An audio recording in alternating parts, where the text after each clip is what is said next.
Hello ไม่ส่งค่ะอารมณ์ไม่มีกระบาดเช่นพูดว่าเดี๋ยวแต่แต่อีเวนต์เปลี่ยนละไปสิว่าอีเวนต์มาชุดก็เข้าเปลี่ยนเหมือนกันเนาะ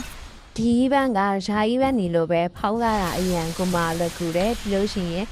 Diamond 450နဲ့ဆောက်ဖောက်လို့ရပေါ့နော်သူကစိတ်ချင်းတိုင်းမှာသူကပြီးဝက်တစ်ခုစီတော့ရကိုရမှာပေါ့နော်အဲ့တော့ပထမဆုံးစိတ်ချင်းမှာကြတော့သူရှိုးရီဆိုစကင်နေပေါက်ကြရဲဒါပေမဲ့ရှုကတော့စကင်နေမပေါက်ပါဘူးဒီချူးမှာကြတော့ဆလာလာချင်းခရဲတာ funny နဲ့ဒီရှင်ကကြတော့ရှိပြီးသားပေါ့နော်အဲ့တော့အခုနောက်ထပ်မရှိသေးတဲ့ဟာဆိုတော့လီဘိုင်းတစ်ကောင်မှကျန်တော့ပေါ့နော်အဲ့တော့လီဘိုင်းတစ်ကောင်ကိုချူကတော့ယူပြမှာဖြစ်ပါတယ်လီဘိုင်းတစ်ကောင်ကိုရဖို့ဆိုလို့ရှိရင်တော့ထိုင်းမုန်းက4500ကနေပြီးတော့9000ကျပ်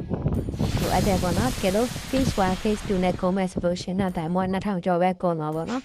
version နည်းနည်းနဲ့ဘူးကျင်တဲ့တွေရတော့ကြလဲချူကပြပြပေးမယ်ပေါ့နော်အဲ့ဒါကဘယ်လိုလုပ်ရမလဲဆိုလို့ရှိရင်ဒီသက်လာရဲ့ကနေစပြီးဒီမဲ့ဆုံးလေးရဲ့အထီကိုထိုင်မွန်25လုံးနဲ့နေချင်း short စီနဲ့လှည့်မယ်ဆိုလို့ရှိရင် coin တွေကိုစီလို့ရနိုင်မှာပဲဖြစ်ပါတယ်ဒါအပြင် face 1 face 2မှာကုန်ပြီးတော့ထပ်စုမယ်ဆိုလို့ရှိရင်တော့ second တစ်ကောင်ကိုချင်းတည်ရမှာဖြစ်ပါတယ်ဒါအပြင်ခံကောင်းမယ်ဆိုလို့ရှိရင်တော့အဲ့ဒီကြားထဲမှာတစ်ကောင်တမဟုတ်လို့ရှိရင်နှစ်ကောင်ပေါက်နိုင်ပါတယ်အဲ့တော့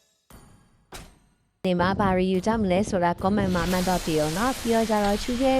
UI ထဲကလူတွေအားလုံးကိုလည်းချူကဒီ now last style လိုက်အတွက်လည်း giveaway ပေးဖို့ရှိပါရဲ့ပေါ့เนาะကျွန်တော်တို့စီတော့ဒီကမှတိတ်ပြီးတော့ Moran ဖြစ်တယ်ပါအောင်ဘာလို့လဲဆိုဒီတော့ပြတ်လာ